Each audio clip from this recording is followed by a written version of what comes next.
மக்களே, நாம இந்த ஆரோக்கியமான எச்சரிக்கை பதிவில் தயிரில் நிறைந்துள்ள ஒரு சில தீமைகளை பற்றி நம்ம விளக்கமாக பார்க்க போகிறோங்க. என்னதான் தயிர் ஒரு ஆரோக்கியமான உணவுப் பொருளாக இருந்தாலும் அதுலேயுமே ஒரு சில தீமைகள் நிறைந்திருக்கு அப்படின்றத நீங்கள் தெரிஞ்சுக்கோங்க. அப்போ தான் ஆரோக்கியமான முறைகளில் தயிரை எடுத்துக்கொள்ளுமோ அதன் மூலமாக மருத்துவமனைகளை மட்டுமே பெற்று நம்ம நலமோடு வாழ முடியும். இப்போ குழந்தைகள் முதல் பெரியவர்கள் வரை அனைவருக்குமே விருப்பமான உணவாக தயிர் இருக்குது. நம்முடைய உணவு பட்டியலில் நம்ம தயிருக்கு மிக முக்கியமான இடத்தை கொடுத்துருக்கோம். ஆனால் நம்ம கால நேரம் பார்க்காம எல்லா நேரங்களிலுமே தயிர் சாப்பிட்டோம் அப்படின்னா அதுதான் நமக்கு பல பிரச்சனைகள் ஏற்படுத்தும் அப்படின்றத மருத்துவர்கள் குறிப்பிடுறாங்க. அப்படின்னா தயிர் சாப்பிடுவதற்கு எது சிறந்த நேரம், தயிரை எந்தெந்த நேரங்களில் எடுத்துக்கொள்ளக்கூடாது, தயிரோட எந்தெந்த உணவுப் பொருள்களோட எடுத்துக்கொள்ளக்கூடாது, அப்படி எடுத்துக்கிட்டால் என்னென்ன பிரச்சனைகள் ஏற்படும், தயிர் எடுத்துக்கொள்ளக்கூடிய அந்த தரமான நிலை என்ன அப்படின்றதெல்லாம் நம்ம விளக்கமாக பார்ப்போம். அதை பற்றி பார்க்கறதுக்கு முன்னாடி இந்த வீடியோவுக்கு மட்டும் ஒரு லைக் கொடுத்துட்டு இந்த தகவலை உங்களுக்கு தெரிஞ்சவங்களுக்கும் ஷேர் பண்ணிடுங்க. ஏன்னா இது அவங்களுக்கும் பயனுள்ளதாக இருக்கக்கூடிய ஒரு ஆரோக்கியமான பதிவு தான். இது போன்ற அப்டேட்ஸ்கள் நீங்கள் தொடர்ந்து பார்க்கறதுக்கு நம்மளுடைய ஹெல்த் நியூஸ் தமிழ் சேனலை மறக்காம சப்ஸ்கிரைப் பண்ணி வச்சுக்கோங்க. பக்கத்தில் இருக்கக்கூடிய பெல் பட்டனையும் கிளிக் பண்ணி ஆல் அப்படின்ற ஆப்ஷனையும் செட் பண்ணி வச்சுக்கிட்டீங்க அப்படின்னா நாங்கள் போடக்கூடிய எல்லா அப்டேட்ஸும் உங்களுக்கு நோட்டிஃபிகேஷன் அடிக்கடி வந்து சேரும். சரிவாங்க மக்களே, இப்போ வீடியோக்குள்ளே போயிடலாம். இப்போது கால நேரம் பார்க்காம எல்லா நேரங்களிலுமே நம்ம தயிர் சாப்பிட்டோம் அப்படின்னா அது பல பிரச்சனைகள் ஏற்படுத்தும் அப்படின்றத உணவு நிபுணர்களும் மருத்துவ நிபுணர்களும் குறிப்பிடுறாங்க அப்படின்னு சொல்லியிருந்தோம். அப்படின்னா தயிர் சாப்பிடுவதற்கு எது சிறந்த நேரம் அப்படின்ற ஒரு கேள்வி நமக்கு வரும் பார்த்தீங்களா. அப்போது தயிர் சாப்பிடுவதற்கு எது சிறந்த நேரம்னு கேட்டிங்கன்னா நண்பகலுக்கு முன்பாக தயிர் சாப்பிடுவது மிக மிக நல்லதுங்க மக்களே. இப்போ நண்பகலுக்கு முன்பான நேரம்னா அது என்ன நேரம் அப்படின்ற ஒரு கேள்வியும் நமக்கு வரலாம். காலை உணவுக்கும் மதிய உணவுக்கும் இடைப்பட்ட நேரம் ஒன்று இருக்கும், அந்த பிரேக்கிங் ஹார்ஸ். அந்த இடைப்பட்ட நேரத்தில் நம்ம தயிர் சாப்பிடலாம். அப்படி நம்ம அந்த நேரத்தில் சாப்பிடக்கூடிய தயிர் வந்து நமக்கு ரொம்ப ரொம்ப ஆரோக்கியம், உடலுக்கும் அது மருத்துவ நன்மைகளை வந்து கொடுக்கும், எந்த பக்க விளைவுகளுமே ஏற்படுத்தாது. அப்போ என்னென்ன நேரங்களில் நம்ம தயிர் சாப்பிடக்கூடாதுன்னு பார்த்தீங்கன்னா ஒருபோதும் இரவு நேரங்களில் நீங்கள் தயிர் எடுத்துக்கொள்ளக்கூடாது. அப்படி இரவு நேரங்களில் தயிர் எடுத்துக்கிட்டிங்கன்னா சுவாசம் தொடர்பான பிரச்சனைகள் நிறைய ஏற்படும். இருமல், சளி, தொண்டை கரகரப்பு, ஆஸ்துமா பிரச்சனை ஏற்படும், மூச்சு திணறல் பிரச்சனையும் ஏற்படும். சளி எல்லாம் உங்களுக்கு அதிகமாக பிடிக்கிறதுக்கு வாய்ப்புகள் இருக்குது. இப்போ இதுவே உங்களுக்கு சுவாச மண்டலமே ஆல்ரெடி வீக்காக இருக்குது. ஃபார் எக்ஸாம்பிள் இப்போ உங்களுக்கு இந்த சளி, இருமல், காய்ச்சல், மூச்சு திணறல், காசநோய் எல்லாம் ஆல்ரெடி உங்களுக்கு இருக்குன்னா நீங்கள் இரவு நேரங்களில் தயிரை தொட்டு கூட பார்க்கக்கூடாதுங்க. அப்படி நீங்கள் எடுத்துக்கிட்டீங்கன்னா அந்த பிரச்சனைகள் வந்து இன்னும் மோசமான நிலைக்கு வந்து போயிடும். நீங்கள் தான் கவனமாக இருக்கணும். எப்படி நம்ம இரவு நேரங்களில் தயிர் எடுத்துக்கொள்ளக்கூடாதோ அதே போல் வெறும் வயிற்றில் வந்து நம்ம எப்போதுமே காலையில் தயிர் சாப்பிடவே கூடாதுங்க. இப்போ நம்ம வழக்கமாக பல பேருக்கு வந்து காலையில் எழுந்ததும் வெறும் வயிற்றில் பிரேக்ஃபாஸ்ட்டாக தயிர் தான் இருக்கும். அதை அவங்க எடுத்துக்குவாங்க. ஆரோக்கியமான முறையில் தான் நான் தயிர் எடுத்துக்கிட்டு இருக்கேன், எனக்கு வந்து உடல் நல்லா தான் இருக்குது அப்படின்னு நினச்சிக்குவாங்க. அது கொஞ்சம் கொஞ்சமாக உங்களுக்கு பக்க விளைவுகள் ஏற்படுத்தும். அதை எப்படின்னா பிபி என்று சொல்லக்கூடிய பிளட் பிரஷர், ரத்த அழுத்தத்தை உங்களுக்கு வந்து ஏற்படுத்துறதுக்கு வாய்ப்புகள் அதிகமாகவே இருக்குது. அப்போ வெறும் வயிற்றில் காலையில் நீங்கள் தயிர் சாப்பிட்டுட்டே இருந்தீங்கன்னா கொஞ்சம் கொஞ்சமாக உங்களுடைய நரம்புகளில் இறுக்கங்கள் ஏற்பட்டு நரம்புகள் வழியாக ரத்த ஓட்டம் போதுமான அளவுக்கு உடலுக்கு கிடைக்காம ரத்த அழுத்தம் ஏற்படுறதுக்கு வாய்ப்புகள் இருக்குது. ஸோ நீங்கள் தான் வந்து கவனமாக இருக்கணும். இப்போ தயிர் எடுத்துக்கொள்ளக்கூடிய ஆரோக்கியமான நிலை என்னன்னு கேட்டிங்கன்னா நீங்கள் வந்து தயிரை உரைய வச்சு எடுத்துக்கிறது அப்படியே நல்லதுங்க. இப்போ நீங்கள் தயிர் வாங்கினீங்கன்னா அந்த உயர்ந்த நிலையில் இருக்கக்கூடிய தயிரை அப்படியே நீங்கள் எடுத்துக்கொள்ளணும். வேணும்னா அது கூட ஏதாவது டேஸ்ட்டாக ஏதாவது சேர்க்கணும்னு நினச்சிங்கன்னா சர்க்கரை மட்டுமே தயிர் கூட நீங்கள் கலந்து எடுத்துக்கலாம். சர்க்கரை சேர்த்து செய்யப்பட்டிருக்கூடிய அந்த தயிர் வந்து உங்களுக்கு வந்து ஒரு சுவையை கொடுக்கறத தாண்டிலும் அது உங்களுக்கு எனர்ஜியை கொடுக்கும், ஆற்றலில் வந்து உடனே உங்களுக்கு வந்து கொடுக்கும்.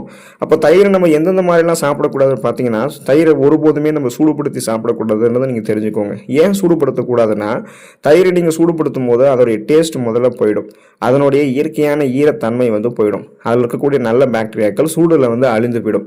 அப்போ அப்படி நீங்கள் தயிரை வந்து சூடுபடுத்தி எண்ணெய் போட்டு தாளித்து கடுகு, கருவேப்பிலை, மிளகுன்னு போட்டு நிறைய வந்து நீங்கள் டேஸ்டி ஃபுட்ஸை வந்து சாப்பிடணும்னு தயிர் இந்த மாதிரி சாப்பிட்டீங்க அப்படின்னா அது உங்களுடைய உடலுக்கு 1% கூட நன்மைகளை தராது, கொலஸ்ட்ரால் பிரச்சனை தான் உங்களுக்கு ஏற்படுத்தும். ஸோ இந்த மாதிரி தயிரை சூடுபடுத்தி சாப்பிடக்கூடிய அந்த ஒரு பழக்கத்தை வந்து விட்டுடுங்க. உறைந்த நிலையில் காணப்படக்கூடிய தயிரை எடுத்துக்கோங்க. மண் சட்டியில் தயிரை இன்னும் உரைய வச்சு சாப்பிட்டீங்கன்னா அது இன்னும் உங்களுக்கு நல்லது.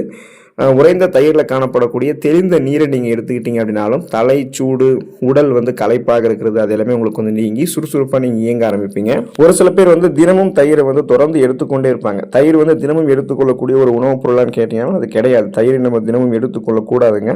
அப்படி நம்ம தொடர்ந்து எடுத்துக்கொள்ளும் போது அது நம்மளுடைய ரத்த குழாய்களில் அடைப்பு ஏற்படுத்தக்கூடியதாக மாறும். தொடர்ந்து நம்ம தயிர் சாப்பிட்டோம் அப்படின்னா உடல்களில் வீக்கங்கள் தென்படுறதுக்கு வாய்ப்புகள் இருக்குது, அரிப்பு, அக்கி போன்ற பிரச்சனைகள் ஏற்படுவதற்கும் வாய்ப்புகள் இருக்குது.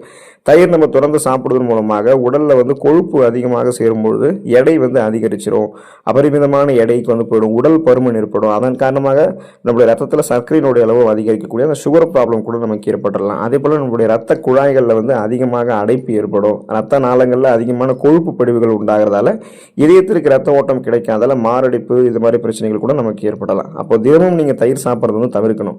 இப்போ எந்தெந்த நாட்களில் தயிர் எடுத்துக்கணும் அப்படின்னு பார்த்தீங்கன்னா ஒரு வாரம் கணக்கு பண்ணுங்கள். அந்த ஒரு வாரத்தில் 2 அல்லது 3 நாட்கள் மட்டும்தான் நீங்கள் தயிர் எடுத்துக்கொள்ளணும். அந்த 2 அல்லது 3 நாட்களுமே ஒரு வேளை மட்டும்தான் நீங்கள் தயிர் சாப்பிடணும். அந்த ஒரு வேளை என்னன்னா அந்த காலை உணவுக்கும் இடைப்பட்ட மதிய உணவுக்கும் இடைப்பட்ட நேரமான நண்பகலுக்கு முன்பான நேரத்தில் தயிர் சாப்பிட்றது. அப்படி நீங்கள் சாப்பிட்டீங்கன்னா உங்களுக்கு எந்த விதமான பிரச்சனையுமே கிடையாது. தயிரோட நம்ம எந்தெந்த உணவுப் பொருட்களோட தயிரை வந்து எந்தெந்த உணவுப் பொருட்களோட நம்ம இணைத்து எடுத்துக்கொள்ளக்கூடாது அப்படின்றதையும் நம்ம விளக்கமாக பார்ப்போம். ஸோ அந்த வகையில் பார்த்தீங்கன்னா தயிரோட நீங்கள் வெங்காயத்தை உணவுப் பொருட்களோட அந்த வெங்காயத்தோட நீங்கள் சேர்த்து எடுத்துக்கொள்ளக்கூடாதுங்க. நிறைய பேர் வந்து பார்த்தீங்கன்னா இந்த தயிர் வெங்காயம் உங்களுக்கு வந்து அந்த ரைத்தா வந்து மிகவும் பிடிக்கும் அப்படின்னா நீங்கள் வந்து உங்களுடைய உணவு பழக்கத்தை மாற்றிக்கிறது தான் நல்லது. ஏன்னா தயிர் அப்படின்றது இயற்கையிலேயே நமது உடலுக்கு வந்து குளிர்ச்சித்தன்மை அளிக்கக்கூடியது. வெங்காயம் அப்படி கிடையாது. அது நம்முடைய உடலுக்கு வந்து வெப்பத்தை அளிக்கக்கூடியது. தயிர் வெங்காயம் போன்ற தயிரும் வெங்காயமும் கலந்த கலவையை நாம் அதிகமாக விரும்பி சாப்பிடக்கூடிய பட்சத்தில் அது வந்து நமக்கு தோல் அலர்ஜி, ஸ்கின் அலர்ஜி வந்து நமக்கு ஏற்படுறதுக்கு வாய்ப்பு இருக்குது. உடல் அரிப்பு, எக்ஸிமா, சொரியாசிஸ் போன்ற நிறைய ஸ்கின் டிசீஸ், தோல் சார்ந்த குறைபாடுகளை நம்மளுடைய உடல் அது ஏற்படுத்திடுன்றதை நீங்கள் மறந்துடாதீங்க. மாம்பழத்தையும் தயிரையும் நம்ம ஒன்றா எடுத்துக்கொள்ளக்கூடாது. மாம்பழத்தை சின்ன சின்னதாக பீஸ் பண்ணி அது கூட தயிரை இணைத்து எடுத்துக்கொள்ளும் போது டேஸ்ட்டாக இருக்கும் அப்படின்றதுக்காக நம்ம சாப்பிட்ருவோம். ஆனால் அதன் மூலமாக வரக்கூடிய பக்க விளைவுகளை நம்ம நினச்சி கூட பார்க்க மாட்டோம்.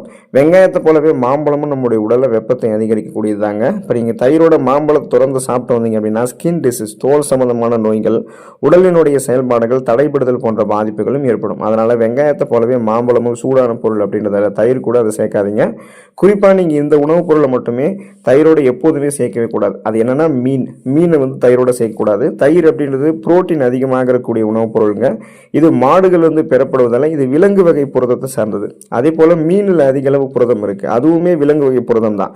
எப்போதுமே நம்ம ஒரு விலங்கு வகை புரதத்தோட இன்னொரு விலங்கு வகை புரதத்தையோ அல்லது தாவர வகை புரதத்தோட இன்னொரு தாவர வகை புரதத்தையோ சேர்த்து சாப்பிடக்கூடாது. இது நம்முடைய உடலில் வந்து பல்வேறு பாதிப்புகளை ஏற்படுத்திடும். அப்போ தயிரோடு நம்ம மீன் சேர்த்து சாப்பிட்டோம் அப்படின்னா அஜீரண கோளாறு ஏற்படுவதோட வயிறு தொடர்பான உடல் உபாதைகள், நிறைய சைடு எஃபெக்ட்ஸ், பக்க விளைவுகள் நமக்கு ஏற்படும். நாம தான் கவனமாக இருக்கணும்.